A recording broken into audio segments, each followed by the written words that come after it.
तो ये है फ़ोन 1, जिसकी हेल्प से काल भाई और उनकी टेक टीम ने अर्ली एंथुजियास्ट और टेक गीक्स को टारगेट करके more than 5 lakh unit sale कर दिए।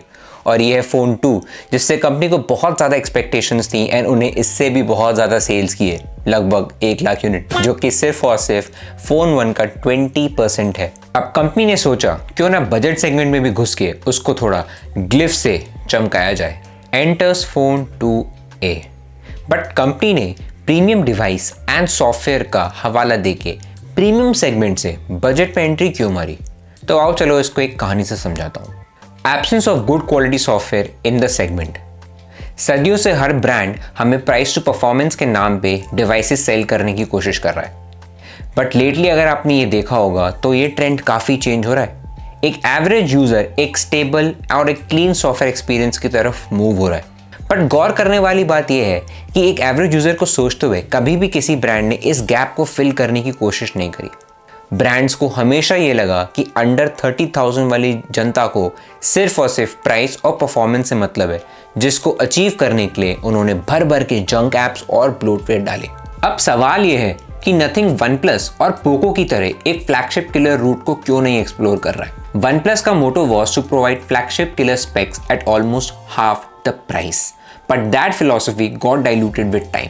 अब नथिंग वैसा कुछ यहाँ पे रेप्लिकेट करने का कोशिश करता है तो उनके सामने बहुत से चैलेंजेस हैं, like inflation, cost of manufacturing, less unit sold to scale, marketing expense which obviously gets added to per unit sold, plus company plans to become profitable by 2024, क्योंकि यहाँ पे भी कुछ फॉरेन शार्क इन्वेस्टर्स का पैसा लगा हुआ है। तो अब मिलियन डॉलर क्वेश्चन ये है कि पोको जैसे ब्रांड्स जिन्होंने सेगमेंट में 4.0 UFS स्टोरेज देके और मोटोरोला ने अपनी एग्रेसिव प्राइसिंग से जिस तरीके से सेगमेंट को पूरी तरीके से तबाह करके रखा है, नथिंग कैसे उनको बीट करने का प्लान कर रहा है। नथिंग बहुत अच्छे से जानता है कि बाकी ब्रांड्स उससे बेटर स्पेक्स आपको प्रोवाइड कर सकते हैं, बट क्या नहीं प्रोवाइड कर सकते वो है एक polished software experience. Plus nothing का विजन जो मुझे लगता है वो है एक इकोसिस्टम क्रिएट करना जहां पे वो यूजर्स को ईजिली लॉक कर पाए। सिंपल सीधे शब्दों में, आपका वॉच, आपका फोन, आपका ईयरबड एंड फ्यूचर में आने वाला कोई भी सर्विस या प्रोडक्ट आपके एग्जिस्टिंग डिवाइस के साथ में इस तरीके से डिपेंडेंट हो जाए कि आप चाह के भी किसी और ब्रांड पे स्विच ना कर पाओ। ऐसा सक्सेसफुल इंप्लीमेंटेशन हम एप्पल के रूप में ऑलरेडी देख चुके हैं, इसलिए Apple one of the successful companies मानी जाती है वर्सेस एंड्रॉइड, जहां पे आपको हर रेंज में भर भर के ऑल्टरनेटिव्स मिल जाते हैं। नथिंग एक कल्ट फॉलोइंग ब्रांड बनाना चाहता है जहां पे उनके डिवाइसेस फैशनेबल होने के साथ साथ यूजर्स को यूज करते समय काफी कूल लगे, एंड इसलिए they have a very different design language just like Ranveer Singh. And इसलिए शायद उन्होंने रणवीर सिंह को मैदान में उतारा है अब अपने डिवाइसेस बेचने के लिए। अब ये काफ़ी पोलराइजिंग डिज़ाइन लैंग्वेज है, बट क्या पोलराइजिंग नहीं है वो है इनका सॉफ्टवेयर एक्सपीरियंस। नथिंग ने फ़ोन 1 के कंपैरिजन में अपना सॉफ्टवेयर काफ़ी मैच्योर और काफ़ी स्टेबल कर दिया है, जो काफ़ी फास्ट और काफ़ी एफिशिएंट फील होता है।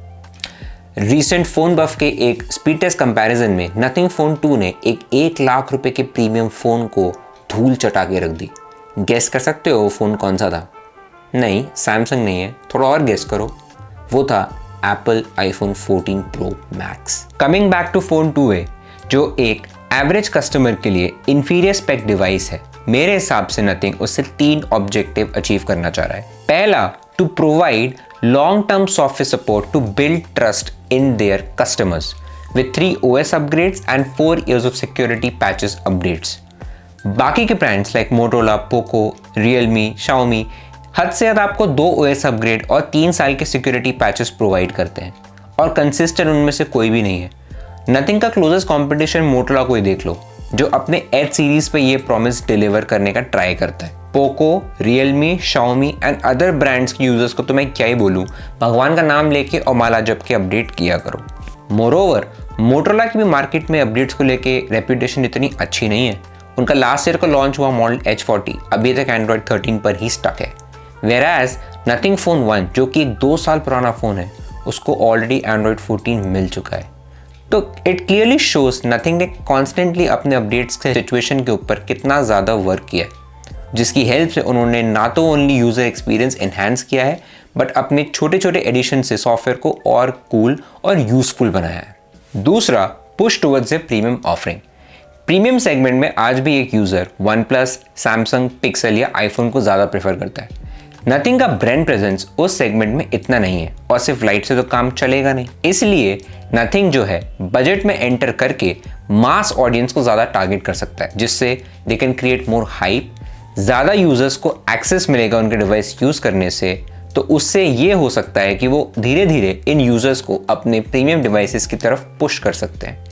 This is a simple marketing strategy जो काफ़ी ब्रांड्स यूज़ करते हैं। सिंपल सीधे शब्दों में, अगर आपका एक ब्रांड के साथ में एक्सपीरियंस काफ़ी अच्छा होता है तो आप अननोइंगली, विलिंगली, साइकोलॉजिकली उस ब्रांड के ऊपर और ज़्यादा खर्चा करने के लिए रेडी रहते हो। तीसरा, इट्स ऑल बिजनेस। मैंने वीडियो की शुरुआत में आपको फ़ोन 2 के सेल्स फिगर्स के बारे में बताया था, विच were not very promising.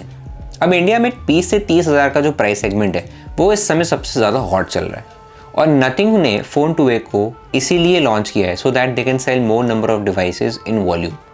Simply put, percentage of users premium category में हमेशा कम होंगे versus percentage of users in mid range. इसीलिए अगर फ़ोन 2a ज़्यादा बिकता है, it will bring more revenue, it will bring more sales and more profit, which is good for nothing. अब इन सारी बातों का निष्कर्ष क्या निकला? देखो, गैप तो डेफिनेटली बहुत सही ढूंढा है नथिंग ने, बट कंपटीशन भी चुप रहने वालों में से नहीं है। बट हमें क्या, एज अ यूज़र एक ब्रांड के चलते हमको अब एटलीस्ट एक लंबा सॉफ्टवेयर सपोर्ट और एक क्लीन सॉफ्टवेयर एक्सपीरियंस देखने को मिलेगा, जो अब तक सिर्फ और सिर्फ प्रीमियम डिवाइसेस तक ही रिजर्व था।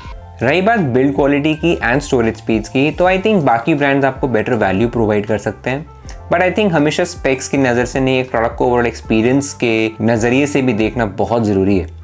तो the device feels very symmetrical, very modern, it looks nice and performance wise and benchmark wise भी ये X6 Pro को छोड़ के सेगमेंट का ऑलमोस्ट सारे फ़ोन्स के बराबर स्कोर करता है। पर्सनली मुझे तो ये इतना अपीलिंग नहीं लगता, but this is really good for people who are non gamers and who prefer a very functional device.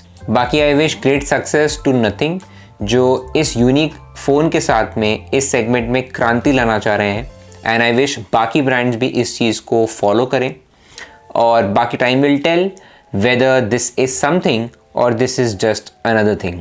So thank you guys for watching the video and I hope आपको ये case study presentation type video काफ़ी पसंद आया होगा. If you liked it, please give me a thumbs up, subscribe, share and let me know कैसे videos आप देखना पसंद करोगे in future in the comment section below. तो चलो मिलते हैं in the next one. Until then, spend responsibly.